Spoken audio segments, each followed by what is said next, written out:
very quick procedure. But yeah, John's point to me when we were talking just now was that not everybody can use 10 on nylon, and suturing a flap can be challenging. But when you thicken it up, it's a lot easier. So these are the sutures that you can see here.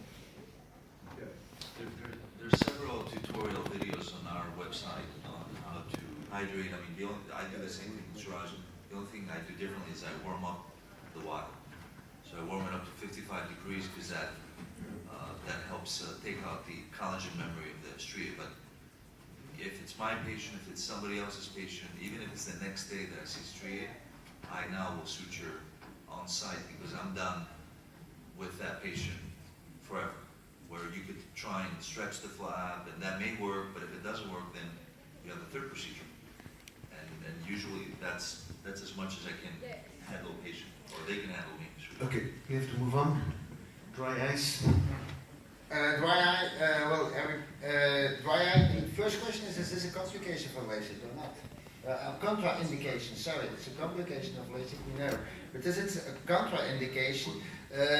I'm not sure, I don't exclude someone for dry eye. What we try to do in our clinic is take some measurements and also warn the patient and make that sure that his eye is ready.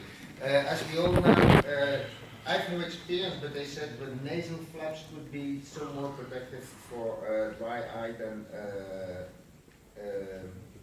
flaps with a superior hinge. So we all know how to diagnose dry eye, I suppose.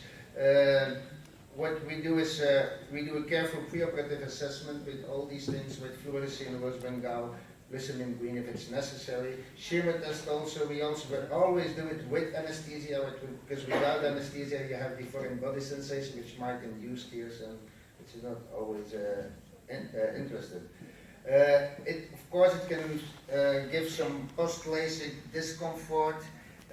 What we try to do is customize our flap dimensions. And I think that's a great advantage also of femto Lasik, is you can customize the diameter of your flap, the flap dimension, like if it's only a myopia you treat, you can reduce the flap diameter. Also we try to reduce the thickness of the flap so at the edge we don't cut as deep in the nerves as we should do for normal patients. The hinge dimensions can be made bigger, especially when we're treating high astigmatism, because in astigmatism you just try to put the hinge 90 degrees away from the axis of the astigmatism. And what we also do is preoperatively we treat the patient for dry eye for eventual meibomian gland dysfunction, and I use for all these patients resorbable punctal books, which we did just take a couple of seconds. You put them and they go away in 3 weeks, but in this time, in these crucial 3 weeks, it makes a patient more comfortable for his dry eye. Also, tilt of the microkeratoderm hinge might be a solution for preserving the nerves as much as possible and preventing dry eye. With flaxseed oil, there are different treatments. Flaxseed oil, I don't have I tried it, but I don't have very good experience with it. I don't know if it's a good thing. Of course, punctal plug, artificial tears, eventually for severe cases, autologous serum might be a solution.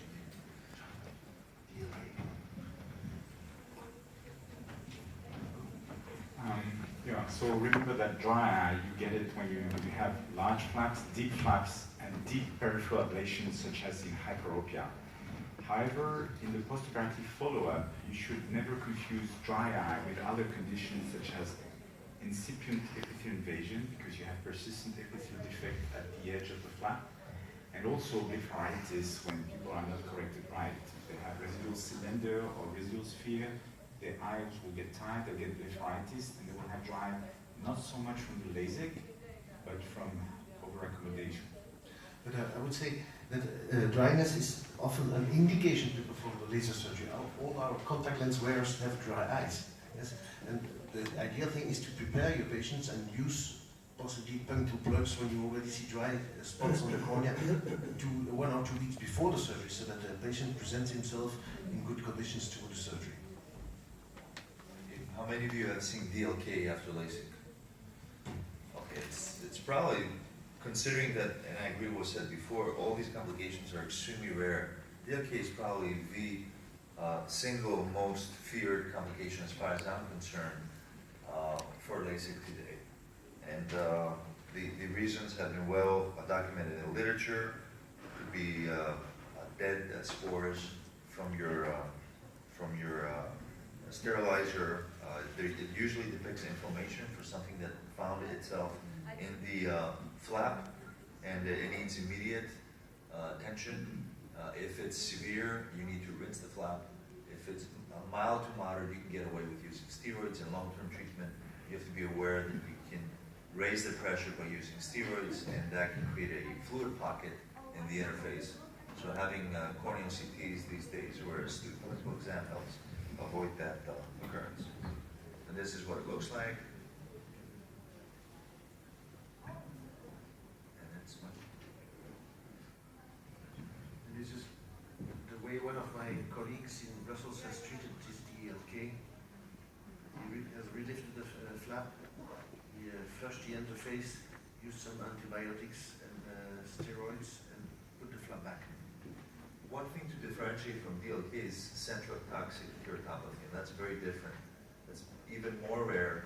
That's pretty scary because it's more intense inflammation. It's very central, and it causes very abrupt tissue necrosis and severe inflammation. You'll see the central of the flap wrinkling towards inside.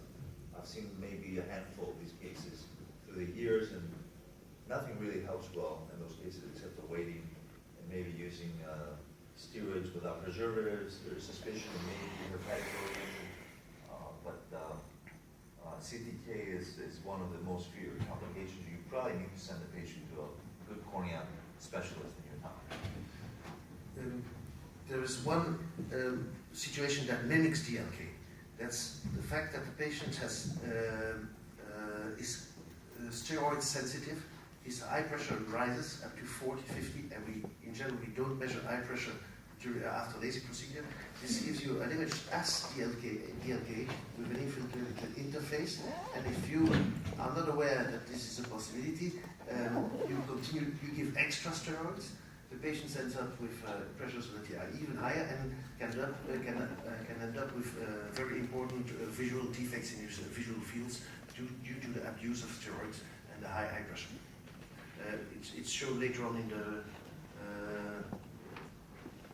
the slides. John, infections? I never had infections, but John had them. So, Yeah, I've had to take care of some, and this is probably something I want to discuss with patients before surgery.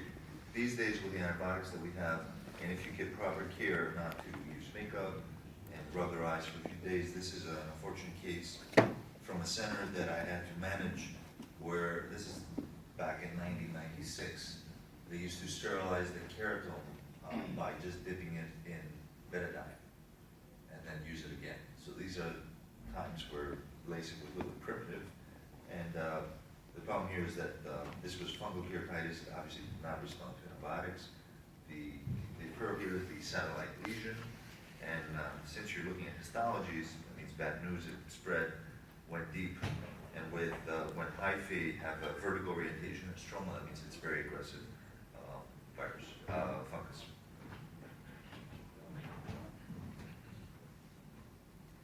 And the antibiotics that we use today, I personally use moxifloxacin, and instead of a steroid, I use a steroid chloramphenicol combination in order to make sure that even if patients forget to use one drop, they get antibiosis the first week. Fungal keratitis is very, very rare, but you have to suspect it when you get when the infiltrate is feathery. There's not much inflammation around it, and especially when there's a satellite lesion.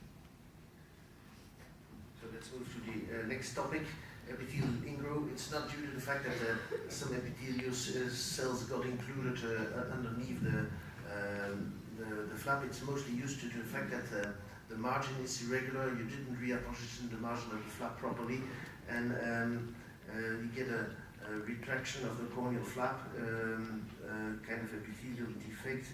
and cells that appear and extend from the flap.